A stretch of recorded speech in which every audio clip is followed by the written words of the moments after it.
All right, welcome in. Late Kick is live. It is Thursday night, October 21st, year of our Lord, 2021, high atop downtown Nashville, Tennessee. We have got a Thursday show, I would say for the ages, but I don't know. There's no comparative analysis that can be done because we're going to do some things in tonight's show I don't think we've ever done. Thematically, we have never done a show like this. It's not going to be that far off the rails. I'm still going to talk about what we're watching in Week 8. They are trying to sell you, are the casuals, on the fact that this is a sleepy Saturday. They love alliteration, Colin. The casuals love alliteration.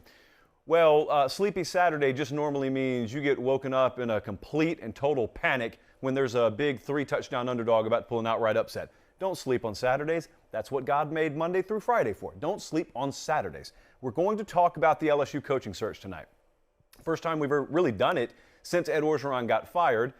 You know that on this show, at least, we have not done our hot board. Here's our favorite candidates. I'm going to do some of that tonight, although we won't have any fancy graphics to go along with it, because I don't think that's where we are in the search. But I do think we're at the point where we can define some very, very key characteristics, and also there's maybe a little bit different angle that I'm going to take on that than I've seen out there. I haven't read every piece of literature that's been written on the LSU coaching search yet.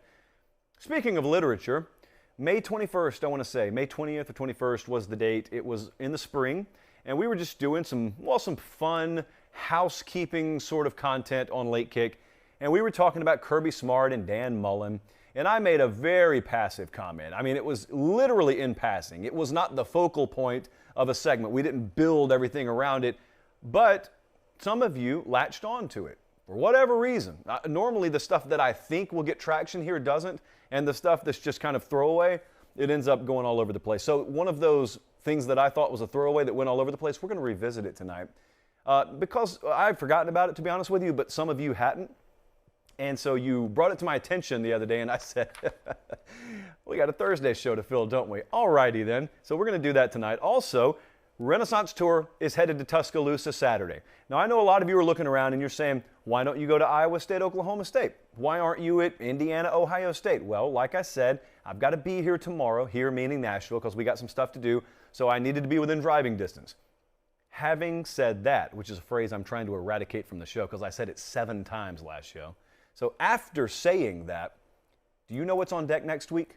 We got big matchups all over the place. We got some hard decisions that are going to have to be made when we get back here from the Alabama-Tennessee game on late Saturday night. I got a cord pulling here.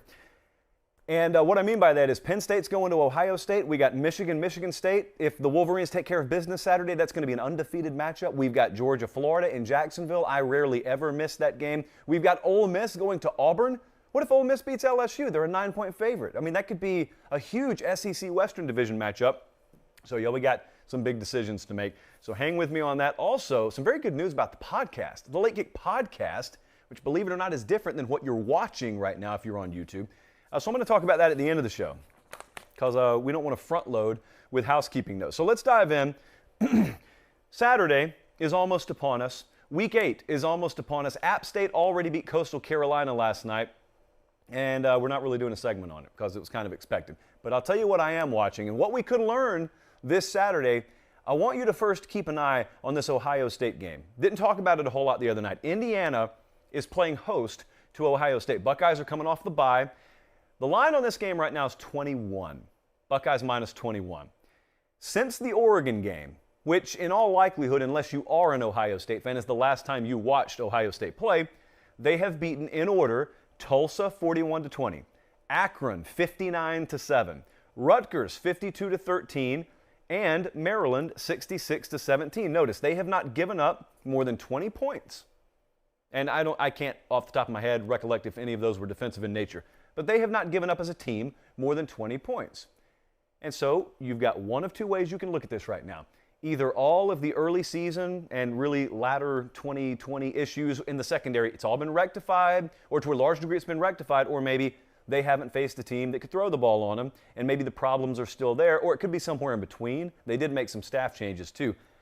The reason I'm excited about this game is because we had a chance to find out. Indiana's not a team that has any business beating Ohio State outright, but I will tell you, this game's going to be in the Ramen Noodle Express later, because it's a game I think the line's too big on. The model has this thing at about Ohio State minus 17.5. And so we are certainly going to move on Indiana. I'll go ahead and tell you now, Indiana plus 21 is one of our best bets of the week. Indiana What we're waiting on is sort of the inverse of Iowa. Think about Iowa. You watched them all year, and you watched them be plus turnover battle all year, special teams points all year. And inevitably, there was coming a Saturday when they were just going to be even. I didn't know they were going to be -2 or 3 in a turnover game. I just wanted to see what happened when they didn't win the turnover battle decisively. Well, not only did they not win it against Purdue, they lost it, and they lost a game 24-7. Well, Indiana is the total opposite. Indiana has been victimized by turnovers, and they have a lot to do with that, admittedly. They have been victimized by turnovers every game. Now, that doesn't mean that we can go back in time once they fix things and we can take away the losses. The losses are there, but what it does is it undervalues Indiana right now. You know how random turnovers are. There is coming a game where Indiana just plays it even. They don't turn the ball over. Or, what if this happened? What if Indiana was +1 or +2 turnovers? What I think Saturday is going to include a healthy dose of. I'm going to roll the dice on Indiana not turning the ball over 3 or 4 times. But if that happens, I think there are going to be enough points scored and enough plays to be made against the Ohio State secondary by Indiana that if they're not constantly turning it over down inside the red zone, I think they're going to be able to hang within that 3-touchdown margin at least. So keep an eye on that, because if I'm wrong and Ohio State puts up another one of these like 41-16 or 52-13 scores, Buckeyes are going to be something to deal with. They will be anyway. I'm just very excited to see if they have it inside themselves to cover this 21. Notice in that entire preview, I didn't even mention last year. I couldn't care less that Indiana played them close last year. That has nothing to do with my logic on that game. Illinois is at Penn State. Penn State is laying 23. What I am focused on here is not so much the outcome of this game. In fact, our model loves Penn State. Obviously, I'm a little hesitant because you don't know what you have with Sean Clifford. That's what we're watching. That's what we're going to learn. These two teams, not Illinois and Penn State, but Penn State and Ohio State, they play each other a week from Saturday.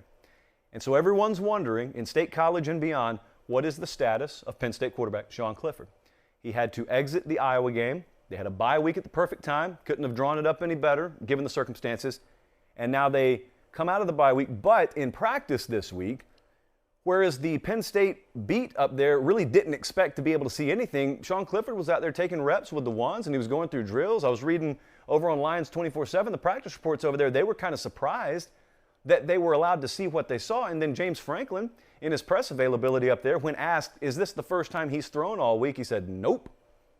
Huge information. I know that's just one word, but that's huge information. So I want to see Sean Clifford Saturday. I want to see how limited he is. I mean, I would be stunned if he was out there slinging the ball around 35 or 40 times, but how limited is he? And then can we gauge from Penn State's performance Saturday the level that we can expect him to play at as a quarterback, which is going to be obviously pivotal to their chances of pulling the upset next week in the Horseshoe. Tennessee's at Alabama. This is the game I'm going to be at. Now, Bama is laying 25. It's a 7 o'clock game on ESPN. Tennessee defense, one of the worst assignments you can draw, having been on the field 101 plays just last week. But that's where they are right now. Now, Bama's defense, all of a sudden, presumably, could have turned a corner a little bit last week. They gave up 9. They have really handled Mike Leach, has Nick Saban and his defensive staff the last few years. But if they're hitting a stride, it's really all I want to focus on in this game. If they're hitting a stride, then they will start very fast here, because it has all the ingredients of a fast start. You got a potential opponent whose defense is coming in gassed and coming in with very, very questionable legs underneath them. And then you've got your offense with the ability, especially if you call plays the right way, and if you don't, Nick Saban will call timeout and call it for you, to sort of bludgeon your opponent a little bit. Normally that takes a 4-quarter game in order to manifest itself in the result on the scoreboard. This one, I think if that's the case and they start fast, I think you see it in the first half. So much so that I was looking at the first half number. And the first half line on this is Bama -14. Boy, I'd love 13.5. I don't think we're going to get it, but I'd love 13.5. I laid a little on Bama -14 first half. Not an official, just letting you know where I went there. Very interested to see what kind of start Alabama has there. What about this Oregon-UCLA game? We already talked about this one earlier this week a little bit. It's the first time all year, maybe even including that Ohio State game. It's the first time all year where I think there is a decided, at least on paper, a decided matchup advantage on the line of scrimmage against Oregon. Because UCLA's got it. Run defense has been very good. I think it's top 10 nationally right now. And UCLA's running the ball. I mean, they've been running it 200 plus every week for like a month now. And if that's the case, I know you're looking at this line and you're saying, ooh, Oregon, I can get 1 point, I can get 2 points with them. Our model thinks the number's right. Our model has UCLA at about 2.5 or 3.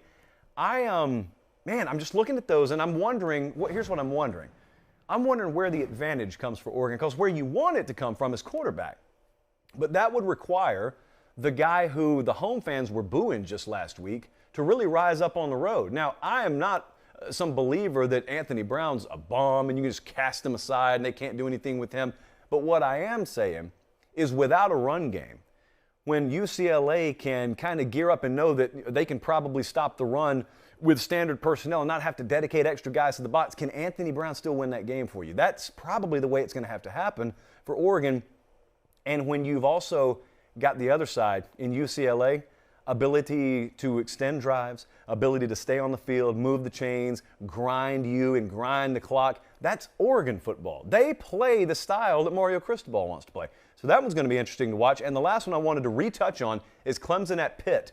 Pitt's still a 3 to a 3.5 point favorite, depending on where you look. Caesars has it at 3.5 right now. It's a 3:30 game. It's in the middle of the afternoon. I was doing Mark Ryan's show earlier today, and he asked me, how many points do you think Clemson would need, just kind of a minimum? Let's just set the minimum baseline. How many points do they need to have a shot to win this? I said 25. And the reason I got to that number so quick is because Pitt is averaging 48 per game. If I figured that you just cut them in half, they're at 24. And that's a minimum. I think Pitt's getting to 24. I can't promise you they're getting over it. I think they will get to 24. So 25 was a starting point for me. I don't care how you score the points, but I think 25 is the minimum for Clemson. So here's the problem. You Clemson fans, close your ears for a second. You already know these stats anyway. They are 114th in the country, are the Clemson Tigers, in points per game. Just told you, Pitt scores 48 per game. They have no problem. So how many going to be needed? I think 25 is the number you have to get to have a shot to win this game if you're Clemson. Pitt has a 2-game lead in their division right now. Pitt is in phenomenal position to make the ACC championship game. But I'm going to talk about something for about 45 seconds here that I don't talk about hardly at all, unless Devontae Smith is in the room, and that is the Heisman Trophy. We don't talk Heisman a whole lot here. We'll probably get someone to sponsor it, and we'll talk about it a little more someday down the road, but we don't do it right now. But I just have a question for you.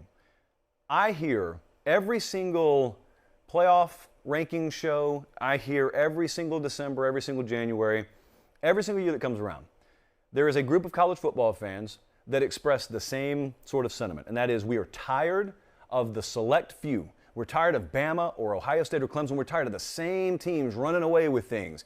We want parity. That's what we want. We want more teams in the mix. We want a hazier playoff picture. We want several more teams in the equation, kind of like you have this year. Hashtag Renaissance season. Well, that's all well and good. I know why you guys feel like that, but my question is this.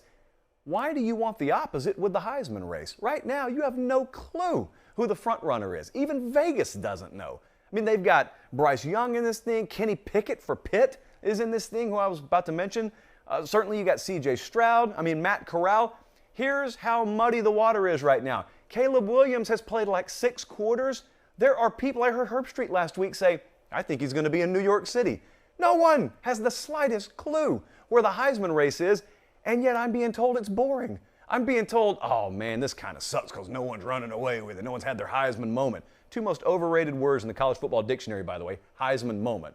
Don't care, don't care, don't care. Those are my 2 words towards those 2 words. You've got all the parity that you can say grace over in the Heisman race right now. Why is it not front and center? It's not front and center on this show because I don't particularly care about it all that much. But most of you do care about it, which stands to reason I should be talking about it more. But most of the other shows out there care about it. I don't get why some of you, not the ones watching this show, we're talking more about the casuals out there. Why can't the casuals just make up their mind? You got parity. You got parity here. Enjoy it. And enjoy your weekend, too. This is not the end of the show. This is just a ham-fisted segue into an Academy ad read. Academy Sports and Outdoors has been really good to us.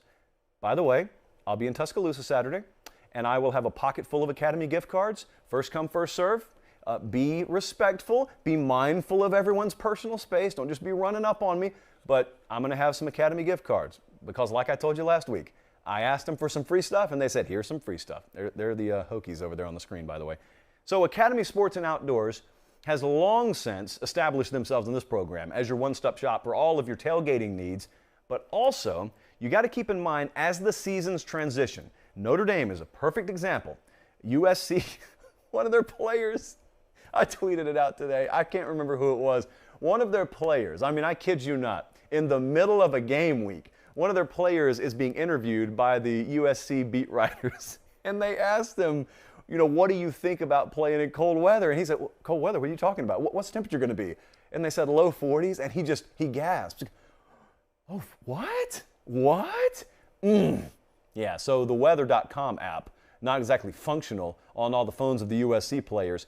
Anyway, you're going to have to sit through that. Well, if you're at South Bend, you get to sit through that. You guys love that stuff. Just make sure you're decked out appropriately. Make sure you have the appropriate tailgate equipment to weather such weather. You can tell that's not an ad read because no one would ever write the word weather twice in the same sentence. Academy.com, if you can't get into a store, is the place to go. I mean, because it still looks the same whether you get it online or in person. But Academy Sports and Outdoors, they are the official outdoor sporting goods supplier of the Big 12, of the SEC, of Late Kick, and really any conference you watch football in. Doesn't matter what they're the official of and what they're not, because Academy.com, at last check, works in all 50 states. So hit them up, Academy.com. Here we go. Okay, do I have enough battery left on the laptop? I do. So I've got a file I want to pull up here. Some of you said some mean things about me. And my mom's not the only one who gets upset. I have feelings too, guys. I got upset by this. That is in no shape, form, or fashion true. However, Colin, here's your endpoint. So I'm just scrolling through Twitter the other night, probably long after when I should have been in bed, and I see one of you has bumped a post from May.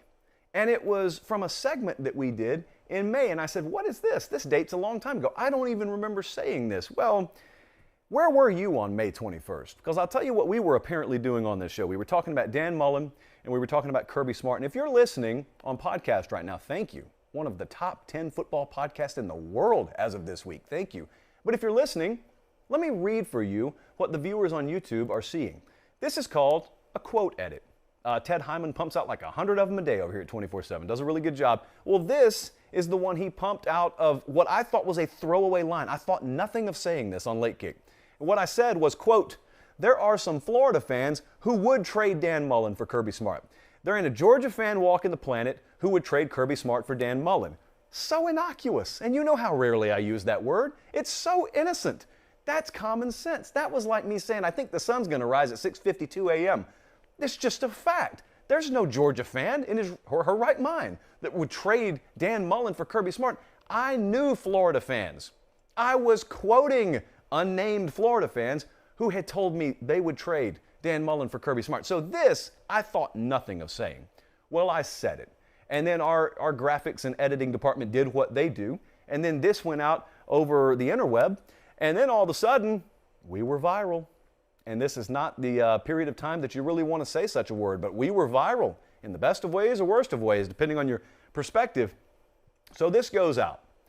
And that's all well and good. You know, people tweet out stuff every day. Well, we got some replies under this, both on the 24/7 account and my account. Now, why is this important? Well, it's important because things have totally gone off the rails at Florida, and Georgia's ranked #1 in the country. I don't know that either result is the biggest shocker in the history of college football, but here we are. And so one of you had a lot of free time on your hands the other night, and you bumped this post. Well, here's what happens for those unfamiliar with the platform. When you bump a post, I also get to see all the replies underneath. And that's where the fun began. So I started scrolling through the replies, and I said 1, 2, 3, 10, 20, 50. Wow, this will make a good segment on the show. Some of these people have lost their minds by thinking I had lost my mind. Allow me to share. Because it wouldn't be professional of me, would it, if I didn't give you guys credit for your responses. I want to acknowledge the audience at every turn. So let's acknowledge some of our esteemed audience members. And when I say audience members, I mean people who would never be watching the show. They just kind of drove by the tweet, they threw out their response, and then they moved on. We had the following. I'm just going to read them and react, and you can react along with me. I trust Mullen to win a really big game well before Kirby Smart. Problem is not necessarily the big game, friends. The problem is when you're favored by double digits against the likes of LSU. We continue. Mullen will be at Florida longer than Smart is at UGA. which is only true in the world where Kirby Smart takes an NFL job at this point. We continue again. What part of Florida beating Georgia in 2020 did you miss? I didn't miss it. I didn't miss it at all. I think the statement stood on its own regardless of the results last year. That was kind of the premise behind saying it. Even if, or even after, Florida has won the East, you had people that were openly just accepting the fact that the team that just won that division is still the second best program in the division. Not team, program in the division. Because the critical factors and the characteristics that you look at to define a program over a team have not really elevated all that much.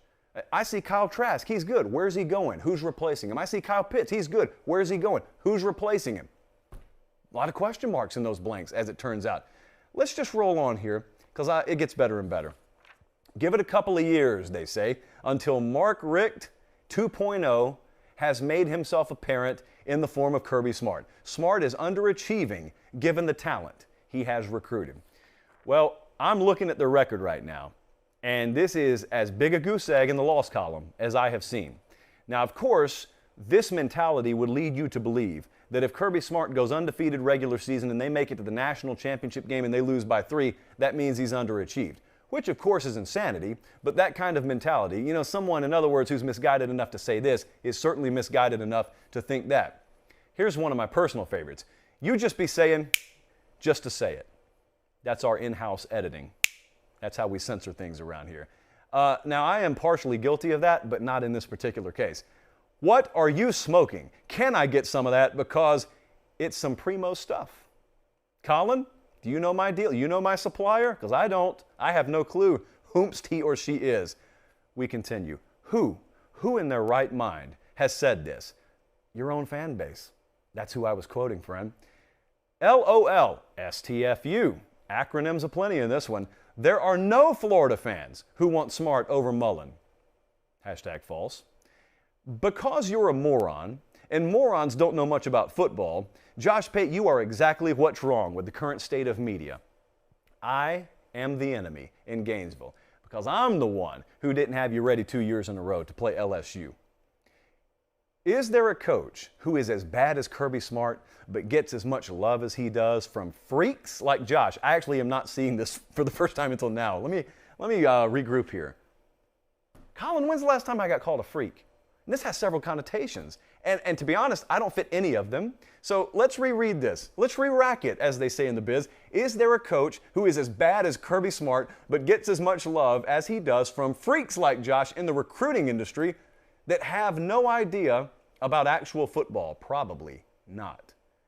If this is actual football, if this is what we're calling actual football, where's the fake football? Like, where's the fake version? Because this is actual football. So actual football would lead me to believe that I'm wrong on this, so I'm living in the fake world. What is it like in the world of actual football? What is that like? Is it like this? Is it like, you toss a shoe, you get upset, you don't live and learn, you go get beat by Kentucky despite the fact that they can't put 100 total on the board on you through the air, and then you don't learn from that either, actual football, and then you go to Baton Rouge and they splatter you. I mean, let me refresh your memory. You got the worst rushing offense in Power 5 football. Chunk, chunk, chunk, chunk. Track marks all over your face. Is that real football? Is that actual football? If so, I'm not playing favorites here. I'll hang out with Kirby Smart in the fake football world because that's the last place I want to be, is watching LSU hang nearly half 100 on me as the head coach is on the way out the door anyway.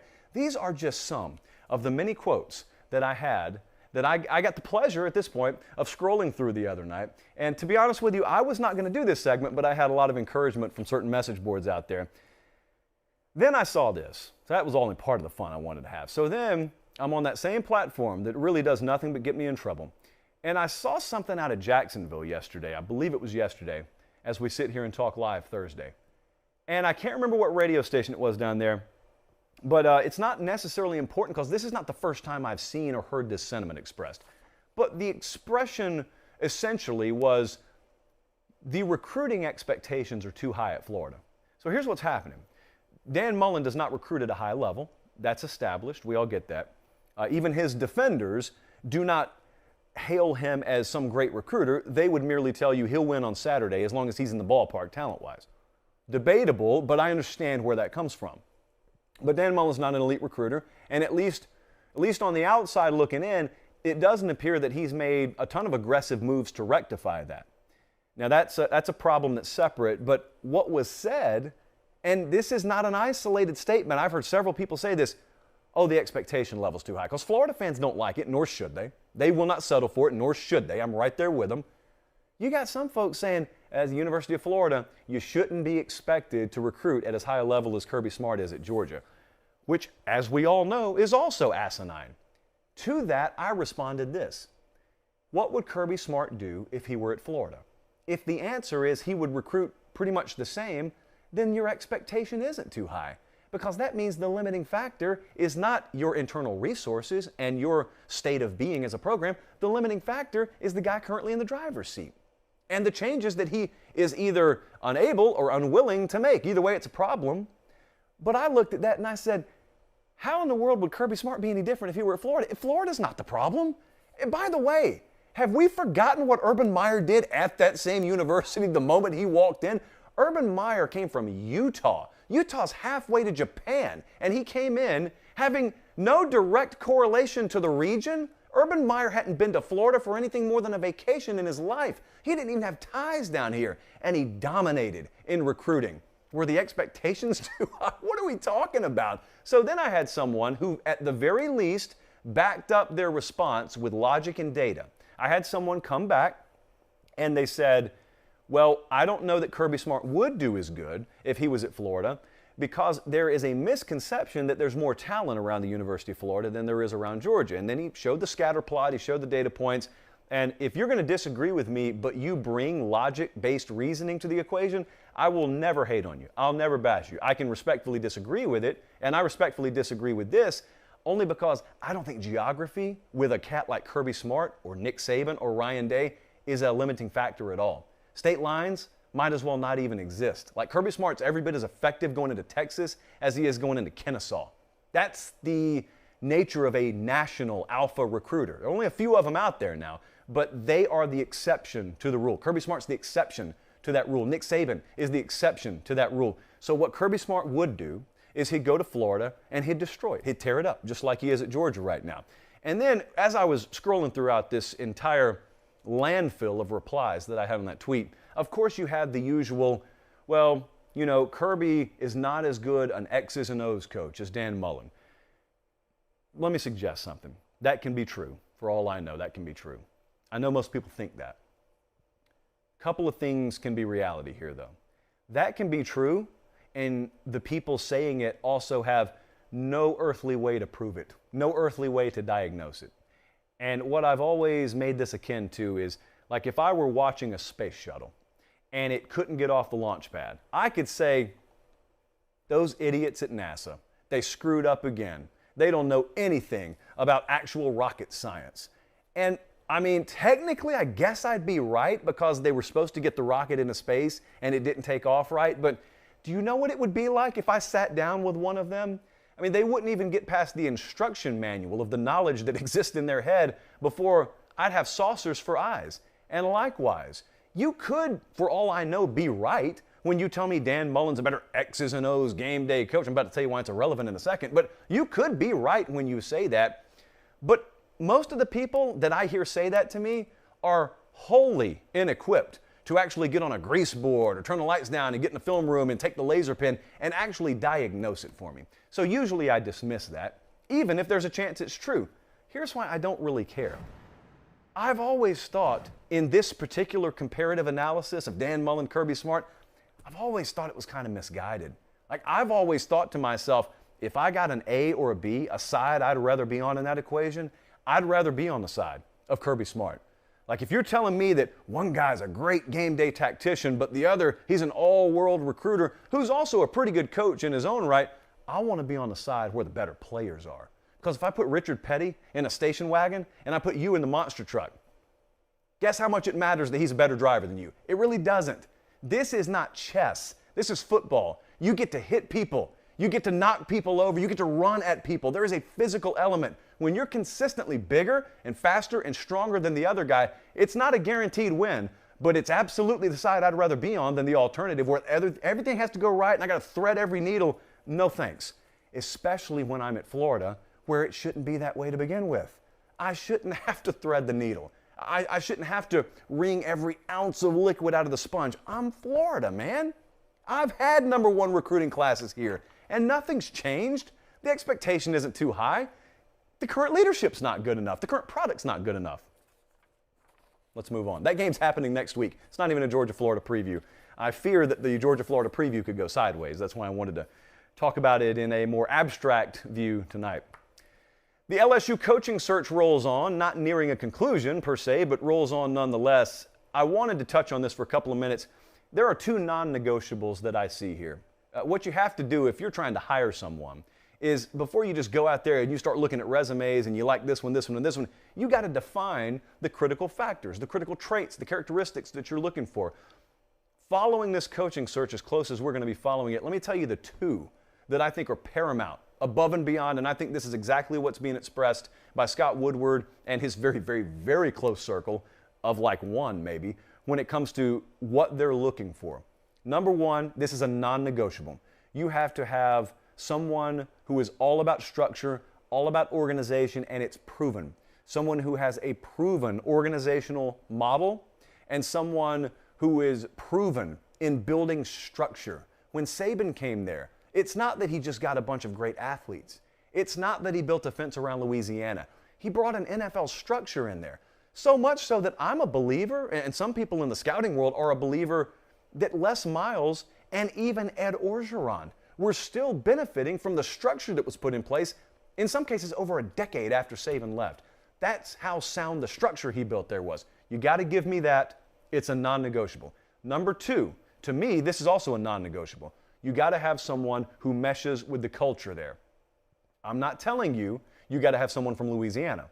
I'm telling you have to have someone whose personality and whose characteristics as an individual and as a coach are also reflected in the characteristics that make up the culture of Louisiana. I'm saying Louisiana, not a region. Louisiana is a region. It is its own region. And so what makes up the people there, what makes up the identity of the program, what you have to win at LSU, I got to have that embodied in my head coach. If we can check those two boxes, and I have no reason to believe they can't, then the next two are going to take care of themselves. You can pick which kind of system you want to run. You're going to be able to hire any coordinator you want, defensively, offensively, and recruiting is going to take care of itself. Because if I have those first two boxes checked, if I have organizationally top to bottom everything I need, and if I got a culture fit as a head coach, there's no limit to what we can do in the following categories. Who am I going to hire as a receivers coach? How's recruiting at the quarterback position going to look for 2024? All that takes care of itself. Those are dominoes a little down the line that will be knocked down if I get those first two checked. The only thing I'm telling you with confidence in the whole LSU coaching search is be careful putting your list together and only including college names on it. As I said the other night, and I'll reiterate, and this is not just my thought, this is me quoting someone semi in the know, this is not viewed as one of the top jobs in college football. This is viewed as one of the top jobs in football, period. And I am speaking with pretty close to as much certainty as I could that there are people in the NFL, head coaches and the like, there are people in the NFL who, if Scott Woodward wanted, I believe he'd have a serious shot at landing. That's not mentioning names in particular, because I don't think we're at that stage yet. I'm telling you the perception of the LSU job, as highly as you may think of it, it's even more highly thought of in coaching circles. So much so that there are some in the coaching profession that could have their choice of either that would view that as better than all but a few NFL head coaching jobs. That's the caliber of job, to be clear, that we're talking about here. So when I started talking a couple of months ago about Orgeron potentially being let go, and I gave you that much lead time, it's because behind the scenes, that's what the talk has been. This is not a ripple effect, okay? This is dropping a boulder in the lake. Huge, like tsunami effect throughout college football and what this could mean in the coaching market. Now, my personal feel on this, and there are exceptions to this rule, to be perfectly clear. It is my personal feel. If I'm running LSU, if I'm an LSU fan, I do not want to give you the opportunity to prove yourself or cut your teeth or learn the hard lessons on my dime. I want someone who's already learned the lessons. I want someone whose teeth are already sharpened. I want someone who can take off and go 100 miles an hour from day one. There are exceptions to this rule, It has worked for Kirby at Georgia. It has worked for Lincoln Riley at Oklahoma. It has worked for Ryan Day at Ohio State. Those are exceptions to the rule. Those were perfect, ready-made situations, and you happen to have the perfect candidate there. There are also 10 times as many case studies of failed experiments where a program wanted to have the next Kirby or the next Ryan Day or the next Lincoln Riley, and they fell flat on their face. Because the fact of the matter is, most guys who have never been a head coach aren't ready for that spotlight. Most guys who have even just been a coach a few years aren't ready for that spotlight. That's my personal feel. I'm not telling you that's how Scott Woodward feels or what I've heard. I'm telling you, if I'm looking at LSU, I want someone who's been around the block a time or two and has done it and has proven it. So there are exceptions. That would be my rule. So the names floating around out there right now, you're seeing James Franklin a lot. If Harris County High School comes open, you're going to see James Franklin's name. That doesn't mean it's not serious. I'm just telling you, Franklin's represented by the right folks. His name's always out there. Do I think there's validity? I have no clue if there's validity there. Billy Napier is a name that's going to be really hot. I got mixed feelings about Billy Napier. I think he's a wonderful guy, but I also think he's a wonderful football guy because there are a lot of nice guys who would fail miserably at LSU. I think Billy Napier is a good football guy. My point of concern with Napier would go back to what I just said my personal philosophy is. Is he proven enough? I don't want to take a risk on this hire. I want a sure thing. I'm LSU. I don't have to take risks. I can afford, literally, to go land a sure thing. That doesn't mean Napier wouldn't be a grand slam down the road. It just means it's a bigger risk. And that's all I'm telling you. I'm not anti-Billy Napier by any stretch. It would just be a risk. Mario Cristobal is a name that's being thrown around. Certainly, I think the culture fit would be there. You would certainly have great recruiting there. I'm a believer that he can build a rock-solid organizational structure. I think the folks watching Mario Cristobal right now, I think the biggest concern with them is they're looking at Oregon, and they've seen the recruiting, and they've seen the talent start to pile up. I think football product is not elevated to the level that some people want, if they're looking to hire a sure thing, that some people would like to see. Now, the response to that could be, we'll just get you a rock star offensive coordinator and be done with it. Maybe it's that easy. History says it's not that easy, but maybe it is that easy. Mel Tucker is the most fascinating name here. Notice I have not mentioned any NFL guys. Mike Tomlin's name is floating around right now. Like, I have no informed take on that other than I would clap. I would stand on the desk and clap for him. Oh, by the way, before I get to Mel Tucker, a lot of you are cold on Bill O'Brien. Bill O'Brien is a guy in the coaching world that is viewed infinitely in higher regard than in the fan bases around college football. Like, a lot of people are sort of turned off. Bill O'Brien's the OC at Alabama right now. Former Penn State head coach, former Houston Texans head coach. Things went sideways for him in Houston. There's a whole general manager thing, and Houston was a mess organizationally. Bill O'Brien was a 500 head coach in the NFL. That's hard. That's hard. It's about what Nick Saban was actually in the NFL. That's hard to do. But that's not why people think so highly of him. People think highly of Bill O'Brien for something that has a lot more to do with LSU. When he was at Penn State, remember the context. When O'Brien was at Penn State, it was right after the Sandusky stuff. And when O'Brien was at Penn State, they handed down the punishment. They gutted the program. Penn State should have hurled off a ravine to the bottom of a lake that they didn't get out of for like a decade. And O'Brien didn't let it happen. And they stayed at an altitude, cruising-wise, that they should not have been able to stay at. People were amazed by it. People are still amazed by it. Like, they didn't win the Big Ten. Like, they weren't in contention for anything. I don't think they were allowed to anyway. People remember what he did, given the circumstances there. And people in the college world, a lot of them have always believed, like, if O'Brien gets another chance and he doesn't have a mess to deal with, O'Brien's going to be a winner. So I'm telling you, I don't know that he's even on anyone's radar. I'm telling you, if you hear the name Bill O'Brien, my suggestion would be don't be so quick to eliminate him or go, ugh, just because he didn't get it done as an NFL head coach. A lot of guys winning a lot of games in college that would flame out entirely in the NFL. But the Mel Tucker, to put a bow on this, the Mel Tucker possibility, that one fascinates me. Because Mel Tucker is old.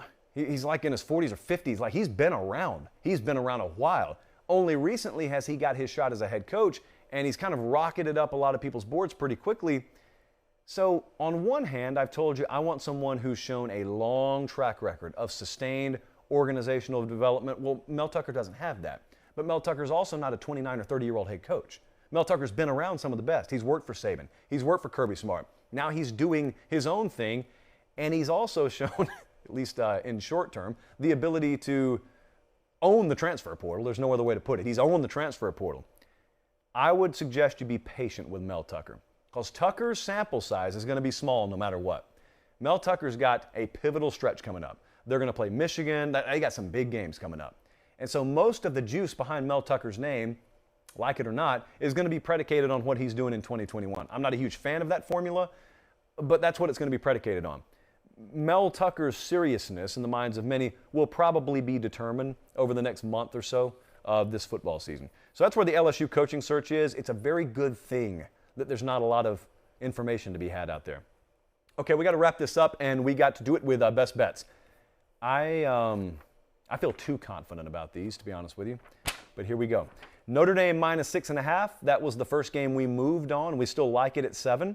They are playing host to Southern Cal. Pitt -3. We love Pitt. They are playing host to Clemson. Iowa State -6.5. We love Iowa State. It goes without saying we love everybody that we're going to bet on. Iowa State -6.5. We also like that one at 7. They are playing host to Oklahoma State. Minnesota -4.5. We also like. Love them? Like them? Yeah, I think we love them. They are playing host. A lot of home teams here. They are playing host to Maryland. And we're taking Indiana +21 at home against Ohio State. Indiana +21. Minnesota -4.5. Iowa State -6.5. Pitt -3. Notre Dame -6.5. As I told you guys to open the show, I was informed yesterday that we have a top 10 football podcast in the world right now. Football meaning NFL too. And there are a lot of heavy-hitting podcasts with some huge marketing money behind them. Believe me, that we have hopped, skipped, and jumped right over. And as you know, podcast is not even our main platform, but it is a key platform. You can get all the replays of the shows on there. You can get 2 exclusive mailbag episodes per week, except for this week. We only had 1 because we did the roundtable, in case you're wondering where that was this morning. But the reason I'm saying that is because there's no other reason for that happening than you. We don't spend any money on it. I'm telling you, we've never asked. Colin, I don't know what would happen if we asked for a marketing budget. We've never asked for one. You're the reason we don't need one. So I put out several thank yous per week, but a specific thank you right now, because when you're scrolling through those worldwide charts, you're not supposed to see a show like ours in the top 10. We hopped Tom Brady's show, by the way. Tom Brady has not had a whole lot go right for him lately, so we victimized him once again. But thank you so much for that. So I got to go watch the Braves win the pennant. Let me be real with you. I'm going to be out of pocket for the next few hours. So if you don't have a dog in the hunt this late in the Major League Baseball season, pull for Atlanta. #ChopChop. For Director Colin, for our entire crew, I'm Josh Pate. Thanks so much. Enjoy the games this weekend. I will see you guys at Alabama. I'll see you in Tuscaloosa Saturday. Until Sunday night, have a great rest of your evening, and God bless.